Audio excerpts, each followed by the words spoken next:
کہ جن کی نمازیں ان کے سروں سے اوپر نہیں جاتی. ایک وہ غلام جو اپنے آقا سے بھاگ جائے جب تک کہ واپس نہ آئے، اور دوسرے وہ بیوی جو اپنے شوہر کی نافرمانی کرے جب تک کہ نافرمانی سے باز نہ آ جائے. یہاں تک حکم ہے کہ بیوی شوہر کے معاملے میں کسی دوسرے کی بات نہ مانے. یعنی شادی کے بعد ایک عورت جب شوہر کے گھر چلی جاتی ہے تو پھر شوہر کا حق سب سے بڑا ہو جاتا ہے. بعض اوقات ہمارے معاشرے میں ایک طرف شوہر کچھ کہتا ہے، دوسری طرف والدین کچھ کہتے ہیں، تیسری طرف کسی اور کا مشورہ کچھ ہوتا ہے، عورت بیچاری بیچ میں پس جاتی. ایسے موقع پر عورت کے لیے کیا لازم ہے، اس کی پرائرٹی کیا ہوگی کہ وہ اپنے شوہر کی بات مانے. عورت کی دوسری بڑی ذمہ داری اپنی آبرو اور عزت و عصمت کی حفاظت ہے. عورت کوئی ایسا کام نہ کرے جس سے اس کی عفت و عصمت پر کچھ حرف آئے. ازدواجی زندگی کی خوشی کا راز باہم ایک دوسرے پر اعتماد ہے. اگر کوئی بھی ایسا کام عورت کرتی ہے جس سے شوہر کے دل میں شک ہو جاتا ہے، اعتماد ختم ہو جاتا ہے، تو اس سے ازدواجی زندگی کی خوشیاں ختم ہو جاتی. یہ اعتماد بے حد ضروری ہے، اور اس کے لیے اپنی عزت عصمت کی خصوصی حفاظت. نبی صلی اللہ علیہ وسلم نے فرمایا، عورت جب 5 وقت کی نماز پڑھے، اپنی آبرو کی حفاظت کرے، اپنے شوہر کی فرما بردار رہے، تو وہ جنت کے جس دروازے سے چاہے داخل ہو جائے. اسی لیے شوہر کی اجازت اور مرضی کے بغیر گھر سے بھی نہیں نکلنا چاہیے. حضرت معاذ بن جبل کہتے ہیں کہ نبی صلی اللہ علیہ وسلم نے فرمایا، خدا پر ایمان رکھنے والی عورت کے لیے جائز نہیں کہ وہ اپنے شوہر کے گھر میں کسی ایسے کو آنے دے جس کا آنا شوہر کو پسند نہ ہو، اور وہ ایسی صورت میں گھر سے نکلے جب اس کا نکلنا شوہر کو پسند نہ ہو. اطاعت کے علاوہ شوہر کو خوش رکھنا یہ بھی بے حد ضروری ہے. نبی صلی اللہ علیہ وسلم نے فرمایا، جس عورت نے اس حال میں انتقال کیا کہ اس کا شوہر اس سے خوش تھا تو وہ جنت میں داخل ہوگی. اور عموماً کسی کی خوشی کے لیے انسان اپنے جذبات کی قربانی دیتا ہے، بعض اوقات اپنی سوچ کی قربانی دیتا ہے، بعض اوقات اپنے کسی اور راحت و آرام کی قربانی دیتا ہے. تو ایک عورت جب اپنے شوہر کو خوش کرتی ہے تو جواباً اس کے لیے خوشی پلٹتی ہے.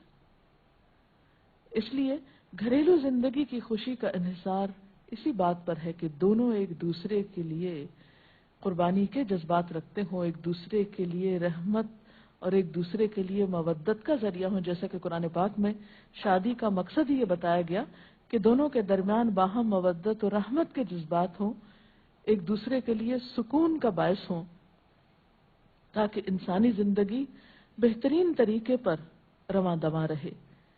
اسی طرح شوہر سے محبت کا اظہار کرنا، اس کے ساتھ وفادار رہنا، اس کا احسان ماننا، یہ بھی بے حد ضروری ہے.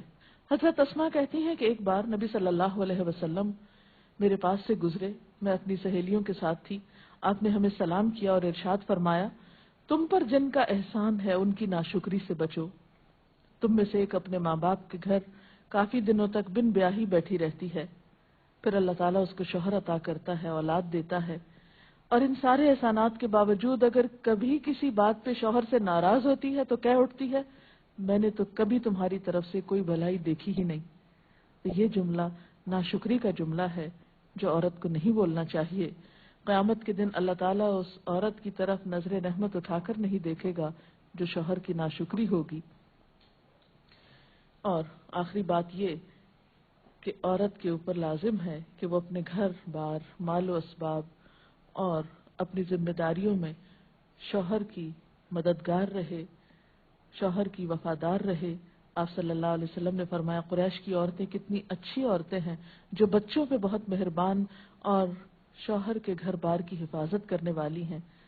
آپ صلی اللہ علیہ وسلم نے ایک اچھی عورت کی خوبیاں بیان کرتے ہوئے فرمایا، مومن کے لیے خوف خدا کے بعد سب سے مفید اور باعث خیر نعمت نیک بیوی ہے. اور نیک بیوی کون؟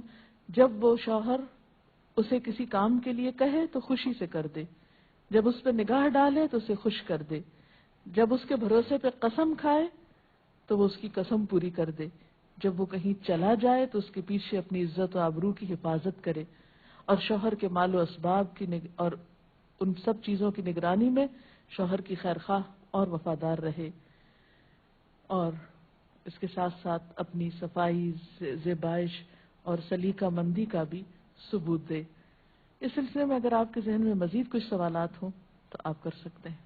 اگر والدین اور شوہر دونوں میں سے کسی ایک کی بات ماننے کا جیسے وقت ہو تو پھر کس کی بات پہلے مانی جائے گی؟ شادی کے بعد شوہر کی بات ماننا زیادہ ضروری ہے بنسبت کسی اور کے، کیونکہ واضح طور پر آتا ہے کہ عورت شوہر کے معاملے میں کسی دوسرے کی بات نہ مانے۔ اگر